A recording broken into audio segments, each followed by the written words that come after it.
Here at Helmuth Ford, we are a small town dealership with no hassle and no pressure.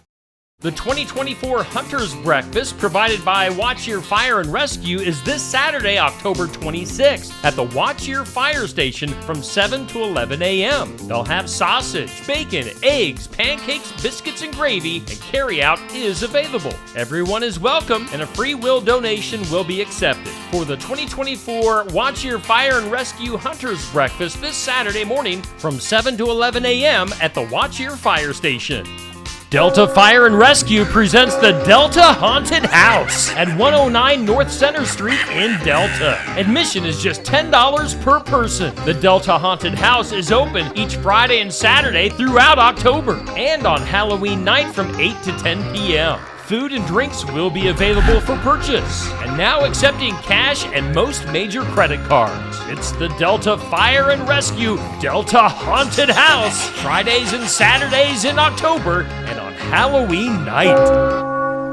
The City of Sigourney will be accepting bids for the removal of snow. All sealed bids must be received by 4 p.m. on Monday, November 4th at the City Clerk's office at 100 North Main in Sigourney. Interested parties will be responsible for snow and ice removal from the sidewalks listed on the screen, as well as all the steps into the Memorial Hall. The snow and ice must be removed in a timely manner and according to the City Code of Ordinances. The successful bidder will be responsible to purchase ice melt and provide any equipment used. You may review a copy of the contract by contacting the City Clerk at City Hall.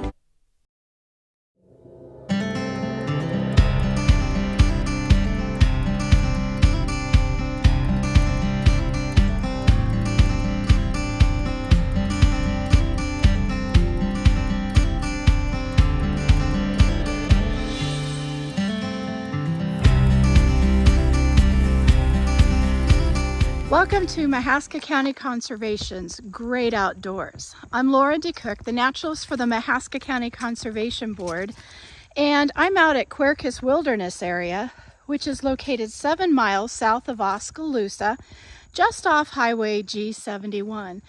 It is a beautiful 111-acre area that has towering oak trees. Well, that's why it's called Quercus, because Quercus in Latin means oak. And if you would like to have a half-mile trail loop through the woods, camp in a primitive site, or a picnic in the shade, then this is the park for you. One of my favorite things here is listening for pileated woodpeckers. Did you know that leaf litter in our yards offer exceptional benefits for many critters in nature? There are countless microorganisms and tiny invertebrates that break down the leaves into the basic elements to enrich the soil. Bacteria and fungi accomplish the bulk of the decomposition. Invertebrates such as snails, slugs, and earthworms assist in the process and contribute to the web of life in the leaves and soil. Many arthropods, which are creatures with exoskeletons and jointed legs, such as sow-bugs and spiders, daddy long-legs, millipedes, and centipedes play an important role too. Springtails and mites, the most numerous, are so small they're rarely observed by gardeners. Many beneficial insects such as crickets and beetles and flies and wasps and ants also live in the leaf litter. All of these creatures are food for other invertebrates or larger animals such as salamanders or toads or mice. These in turn are eaten by birds and snakes or larger mammals. The large and small mammals associated with leaf layer form a natural predator-prey balance in the ecosystem. Numerous butterfly and moth species utilize the leaf litter too. They will overwinter in the leaf litter as eggs. The larval stage as caterpillars and pupae such as chrysalises or cocoons, or as adults. For instance, the red-banded hair-streaked butterfly lays its eggs on the underside of fallen sumac or oak leaves.